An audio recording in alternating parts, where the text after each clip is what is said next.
dari kelompok 4 Kewarganegaraan kelas R34 yang beranggotakan Saya Muhammad Alfarizio Pratama dari program studi Teknik Mesin. Saya Muhammad Esa Fauzan Akbar dari program studi Teknik Mesin. saya Kartini Tamba dari program studi Biologi. Saya Rika Sarawati Madulu, Prodi PWK. Saya Fatimah Nera Rahman dari Prodi Teknik Biomedis. Saya Nia Amabel dari Prodi Pariwisata. Saya Muhammad Hamzah dari program studi Kimia. Saya Muhammad Jeremy Sijat dari program studi Teknik Pertambangan. Saya Gowan Tua Jeremy Alvarita dari program studi Teknik Informatika.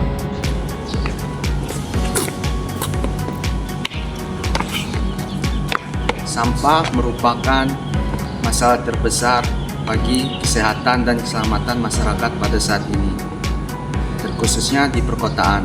Sampah sendiri terbagi menjadi dua jenis, yaitu sampah organik dan sampah anorganik. Sampah organik sendiri merupakan sampah dari sisa makhluk hidup yang dapat terurai.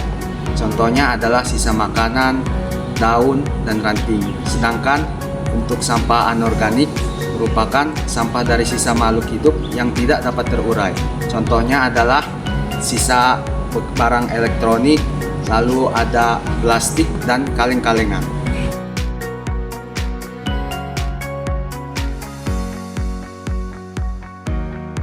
Dari pemahaman mengenai perbedaan antara sampah organik dan sampah anorganik tersebut, kita dapat mengetahui bahwa kedua sampah ini memiliki masalah tersendiri dalam lingkungan masyarakat. Berikut adalah ruang lingkup masalah yang kerap muncul di lingkungan masyarakat.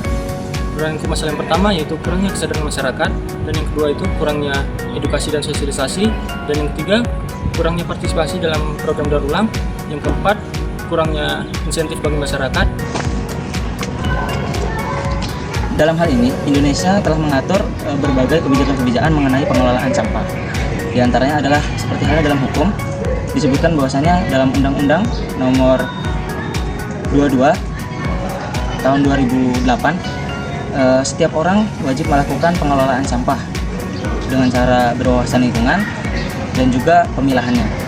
Akan tetapi di sisi lain, banyak masyarakat yang belum sadar akan hal itu, ditambah lagi dengan minimnya fasilitas yang ada dan juga belum optimalnya edukasi yang sampai kepada masyarakat. Seperti yang sudah kita ketahui, implementasi pemilahan sampah di Indonesia masih tergolong lemah, ditandai dengan rendahnya kesadaran masyarakat, juga minimnya fasilitas dan juga edukasi serta pengawasan yang tersedia.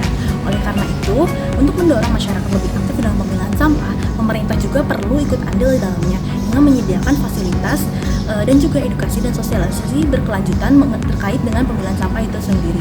Sebagai inovasi, bisa menggunakan vending reverse machine sebagai wadah dan juga mesin untuk menukar bahan sampah anorganik itu sendiri dengan poin ataupun uang tunai. Mesin tersebut dapat ditaruh di tempat-tempat strategis seperti sekolah dan juga pusat pembelanjaan.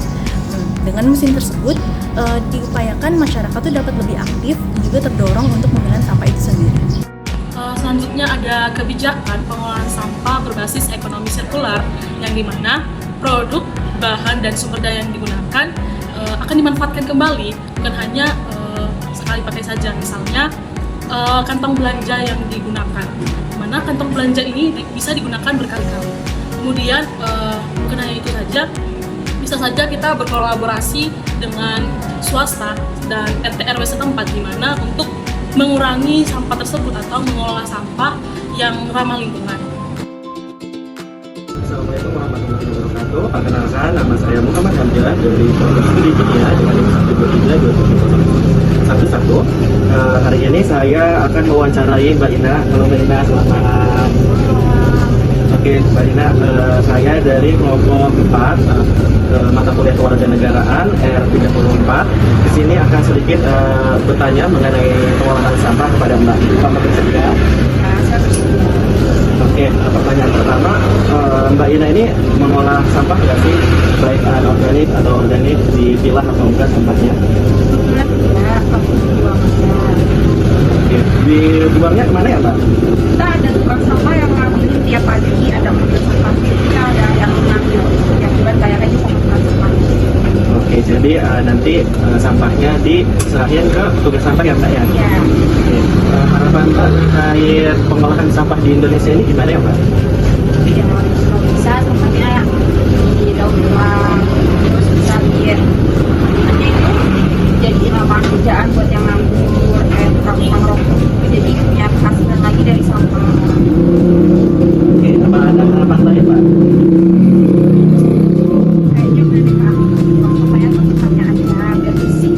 banjir. Ya, itu dia tadi harapan Mbak Ina terkait pengelolaan sampah di Indonesia. Jadi bukan hanya tentang kebersihan, tapi juga tentang lapangan kerja. Sekian dari kami.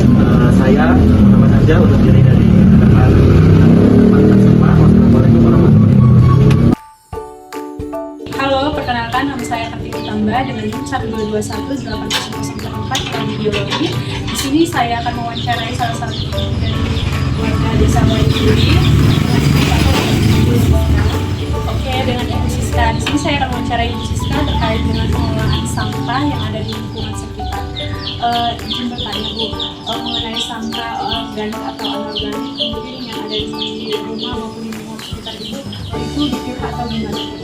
Untuk sampah-sampah organik atau non-organik itu rata-rata sampahnya ada yang tercampur dan ada yang tidak tercampur. Itu tergantung masing-masing penduduknya ya Mbak ya. Kalau saya sih membuang sampah organik atau non-organiknya tidak dicampur. Jadi yang khusus, kadang yang khusus bekas-bekas sampah kayak sayuran itu kadang suka ditanam, kadang sisanya kadang kan sampai busuk gitu kan, itu bisa dijadikan lagi kan sampah sisa-sisanya ke dalam pot, dimasukin pot itu untuk yang bagian apa. Tapi kalau kayak yang buangan plastik itu kami buang ke tempat sampah dan diangkut dengan tempat sampahnya. Harapan Ibu ada nggak sih terkait pengelolaan sampah yang ada di Indonesia kita ini?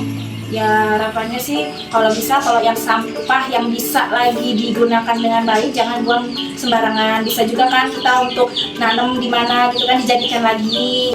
Oke, mungkin saya dapat menyimpulkan dari hasil wawancara Ibu ini kalau sampah anorganik dan organiknya itu ada yang bisa, ada juga yang tidak.